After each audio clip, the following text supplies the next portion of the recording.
అమ్మ నమస్తే. నమస్తే అమ్మ. అమ్మ, దేవుడికి కొబ్బరికాయ కొట్టినప్పుడు హ్మ్. కొన్ని సందర్భాల్లో పువ్వు కనిపిస్తుంది. అవునమ్మా. చాలా సంతోషం అనిపిస్తుంది. హ్మ్. కొన్ని సందర్భాల్లో కొట్టిన కాయ హ్మ్. కుళ్ళిపోతుందమ్మా. హ్మ్. అప్పుడు ఒకలాంటి భయం అనిపిస్తుంది. అసలు ఈ 2 సందర్భాల్ని ఎలా తీసుకోవాలి?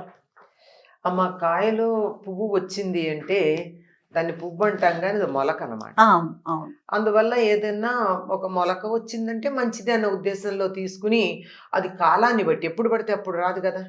అది సరిగ్గా దసరాలు ఆ సమయంలోనే ఆ పువ్వు వచ్చిన కొబ్బరికాయలు వస్తాయి. దసరాలు, దీపావళి ఆ మధ్యలో. ఎందుకంటే కొబ్బరికాయలు ముదిరితే కా కా మొలక వచ్చేటటువంటి కాలం గనక. అంచేత ఆ కాలానికి అనుగుణంగా అదొస్తే పాడవలేదు గనక బానే ఉంది అని సంతోషపడొచ్చు. ఓకే. ఇక చాలా మందికొక ఇది. అది గనక ఏంటంటే అది అంకురం కదా! మొలక వచ్చింది కదా! మనం ఏదన్నా ఒక పని అనుకుని మొదలుపెట్టినప్పుడు కొబ్బరికాయకి మొలక వస్తే, మన పని కూడా అలా చాలా మొక్కలాగా పెరుగుతుంది అని. మన రోజు దేవుడికి కొబ్బరికాయ కొట్టేటప్పుడు ప్రత్యేకంగా ఏది ఒక సంకల్పం చెప్పుకొని నాకిది కావాలి, ఇది మొదలు పెడుతున్నాను, అది చేస్తున్నానని చేయం కదా! హ్మ్. భక్తితో చేస్తాం. అవును. చేత బానే మంచిదే. ఇక కొబ్బరికాయ కుళ్ళిపోయినప్పటి మాట. ఈ కుళ్ళిపోతే మనం అనుకున్నటువంటి పని జరగదు అని భయపడేవాళ్ళు చాలామందున్నారు. అవునమ్మా. అది చెడుకి సంకేతం కింద చెడుకు సంకేతం అని భావిస్తుంటారు. అనుకుంటారు. కానీ కొబ్బరికాయ కుళ్ళిపోతే అది శుభం అనుకుంటారు కొన్ని ప్రాంతాల వాళ్ళు. శుభం. శుభం అనుకుంటారు. హ్మ్. ముఖ్యంగా ఈ ప్రాంతంలో ఉన్నవాళ్ళు మనం ఒక కొబ్బరికాయ కొడితే కుళ్ళిపోయిందంటే, కుళ్ళిపోయిందా మంచిది అంటారు. ఆ! ఎందుకంటే మనకున్న దిష్టి పోయిందని విన్నాను. అదే. అదా? అందుకు మంచిది అనడానికి ఆ! కారణం ఆ! ఆ! ఏమిటంటే, దిష్టి పోయిందా, చెడు అంతా మనకి రావాల్సిన చెడంతా కొబ్బరికాయ తీసుకుంది. ఆ కొబ్బరికాయ తీసుకొని అది చెడిపోయింది గనక మనకంతా మంచి జరుగుతుంది అని అనుకుంటారు. ఇది కూడా అదే. ఏ సందర్భంలో ఏదన్నా మనం ఇవాళ కారు కొనుక్కున్నాం. ఆ కారుకు కొబ్బరికాయ కొట్టి మొదలుపెడదాం. ఓకే. లేదో బండి కొన్నాం. దాన్ని కొబ్బరికాయ కొట్టి మొదలుపెడదాం. ఎక్కడికన్నా వెడుతున్నాం. కొబ్బరికాయ కొట్టి మొదలుపెడదాం. అనుకున్నప్పుడే ఈ సంకేతాలు. మన నిత్యకృత్యంగా ఏదో ప్రతి వాళ్ళు చాలామందికి ఒక ఇదుంది. ఏదో శుక్రవారం ప్రతిరోజు ఇంట్లో కొబ్బరికాయ కొట్టేవాళ్ళు ఆ! కొంతమంది. శనివారం తప్పకుండా కొబ్బరికాయ కొట్టేవాళ్ళు కొంతమంది. అట్లా వారాలు అలా ప్రతి వారం అవునవునండి. ఆ సందర్భంలో ఏమీ ప్రత్యేకంగా మనం ఇది కావాలి అని అనుకోలేదు కదా! అసలక్కడ ఆలోచనే రాదు.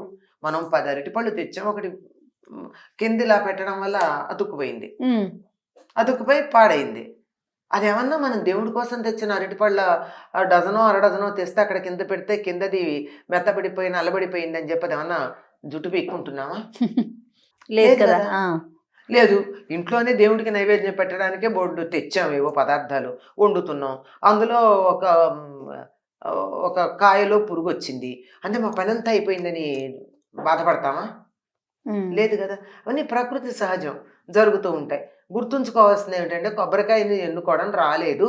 ఈసారి నుంచి జాగ్రత్తగా ఎన్నుకోవాలి అని గుర్తుపెట్టుకోవాలి తప్ప, దానివల్ల ఏదో కొంపలు మునిగిపోతాయని గానీ, ఏదన్నా అశుభం జరుగుతుందని గానీ, చెడేదో మీద పడుతుందని గానీ, మనం భావించాల్సినటువంటి పని లేదు. ఓకే.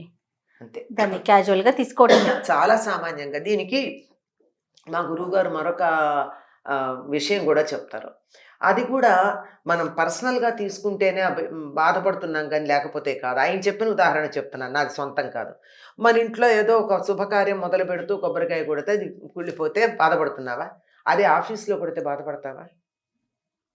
ఏదో ఆఫీస్‌లో దసరాల్లో చాలామంది పూజలు చేస్తుంటారు. ఏదో వినాయక చవితికి పూజ చేస్తారు. ఇంకెప్పుడో చేస్తారు. చేసినప్పుడు ఒక కొబ్బరికాయ కొట్టారు. కుళ్ళిపోయింది. ఎవరు బాధపడతారు? ఎవరు బాధపడరు. ఇంకోటి తీసుకురండిరా అంటారు. అంతేనా? అంత తేలికగా తీసుకోవాలే తప్ప ఆయన చెప్పిన ఉదాహరణే నేను చెప్తున్నా. అంత తేలిగ్గా తీసుకోవాలి గాని నీకింకా నైవేద్యం పెట్టాలి, ప్రసాదం తినాలి ఇలాంటి కోరిక నీ మనసులో ఉంటే ఇంకో కొబ్బరికాయ తెచ్చుకో. లేదంటే పర్వాలేదు. ఇవాల్టికి ఇంతే నాయనా నీకు కొబ్బరికాయ లేదు. అంతే. నేను తెచ్చాను. కాకపోతే అక్కడ గుర్తుంచుకోవాల్సిన విషయం ఏమిటంటే ఈ తెచ్చేటప్పుడు మంచివి ఎన్ని తేవడం నేర్చుకోవాలి. హ్మ్. కొంచెం సెలక్షన్ రావట్లేదు నీకు. తేడా వచ్చింది. జాగ్రత్తగా చూసుకోమని దానికి సంకేతమే తప్ప, దీనివల్ల మునిగిపోయేది ఏమీ లేదు. ఇది దేనికి సంకేతం కాదు. మనం తీసుకొచ్చి పండు నైవేద్యం పెట్టాం. మంచి జామ పండు బ్రహ్మాండంగా ఉంది. జామ పండు పెట్టాం. తిందాం కదా అని కోసాం. లోపల పురుగు కనపడింది. హ్మ్. ఏమన్నా అయిపోయిందా ప్రపంచం? అప్పుడేం బాధపడటల్లేదే. నువ్వు ఒక ప్రయోజనాన్ని ఆశించి చేసినప్పుడు సమస్యొచ్చింది. నేనేదో ముడుపు కట్టుకుంటున్నాను, మరేదో చేస్తున్నాను అని అన్నప్పుడే తప్ప మిగిలినప్పుడు కాదు. ఈ దీనివల్ల మంచి, చెడు అన్న సంకేతం దేనికి అంటే, నేను దాన్ని పర్సనల్‌గా తీసుకున్నప్పుడు. ఉమ్, నా సొంత ప్రయోజనాన్ని ఆశించి చేసినప్పుడు వస్తోంది తప్ప, భగవంతుడికి నైవేద్యానికి పెట్టడానికి తెస్తే మాత్రం అందులో అసలు బాధపడాల్సిన పనే లేదు. సహజం. అంతే. కొబ్బరికాయల్లో ఒకటి కుళ్ళడం తప్పేముంది? కుళ్ళింది. ఉమ్, నీకు సరైంది తీసుకురావడం చేతకాల అంతే. జాగ్రత్త పడు. లేదు లేదు కదా. కదా! లేదు. ఇంట్లోనే దేవుడికి నైవేద్యం పెట్టడానికే బోలెడు తెచ్చాం ఏవో పదార్థాలు. వండుతున్నాం. అందులో ఒక ఒక కాయలో పురుగొచ్చింది. అంటే మా పనంతా అయిపోయిందని బాధపడతామా? ఉమ్, లేదు గదా! అవన్నీ ప్రకృతి సహజం. జరుగుతూ ఉంటాయి. గుర్తుంచుకోవాల్సిందేమిటంటే కొబ్బరికాయని ఎన్నుకోవడం రాలేదు.